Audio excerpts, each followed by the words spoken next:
মধ্যপ্রাচ্যে যুদ্ধের উত্তাপ ছড়িয়ে পড়ছে বৈশ্বিক অর্থনীতিতেও। যুক্তরাষ্ট্র ইসরায়েলের সাথে ইরানের সংঘাতের জেরে হঠাৎ করে বাড়তে শুরু করেছে জ্বালানি তেলের দাম, আর সেই ধাক্কার প্রভাব পড়েছে ইউরোপের খুচরা বাজারে। ইরানে অব্যাহত যুদ্ধের প্রভাবে টালমাটাল বৈশ্বিক বাজার। হরমুজ প্রণালী দিয়ে জাহাজ চলাচল ব্যাহত হওয়ায় বাড়ছে তেল ও গ্যাসের দাম। এর প্রভাব পড়েছে ইউরোপের বড় বড় খুচরা বিক্রেতা প্রতিষ্ঠানের শেয়ার বাজারেও।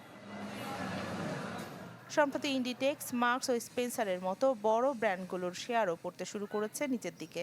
বিনিয়োগকারী ও বিশ্লেষকদের শঙ্কা, জ্বালানির দাম বাড়ার এই ধাক্কা ধীরে ধীরে পুরো খুচরো বাজারে ছড়িয়ে পড়বে। এর আগে 2022 সালে রাশিয়া ইউক্রেন যুদ্ধের পর গ্যাসের দাম বাড়ায় খাদ্যপণ্য, সুপারমার্কেট এবং পোশাক সহ প্রায় সব খাতে দাম বাড়াতে বাধ্য হয়েছিল বিক্রেতারা। তবে এবার পরিস্থিতি হতে পারে আরও কঠিন, এমন সতর্কবার্তা বিশেষজ্ঞদের। কারণ ইউরোজোন ও যুক্তরাজ্যের অর্থনীতি এখন প্রায় স্থবির অবস্থায়।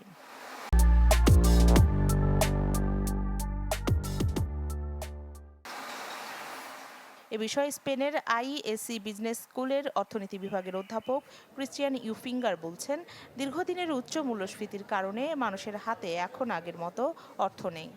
ফলে দাম বাড়লে ভোক্তারা আরও সতর্ক হয়ে খরচ কমিয়ে দিতে পারেন। জ্বালানির দাম বেড়ে যাওয়ায় সরাসরি প্রভাব পড়ছে পরিবহন ব্যয়ে।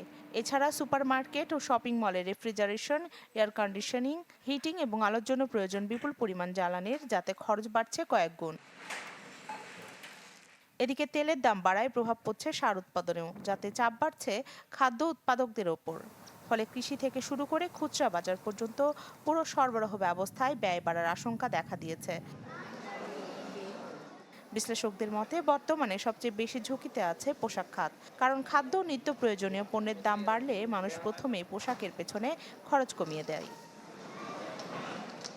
অর্থনীতিবিদদের সতর্কবার্তা, যদি জ্বালানির দাম দীর্ঘদিন উচ্চ পর্যায়ে থাকে তাহলে ইউরোপের খুচরা খাতের সংকট আরও গভীর হতে পারে এবং এর প্রভাব পড়তে পারে সামগ্রিক অর্থনীতিতে।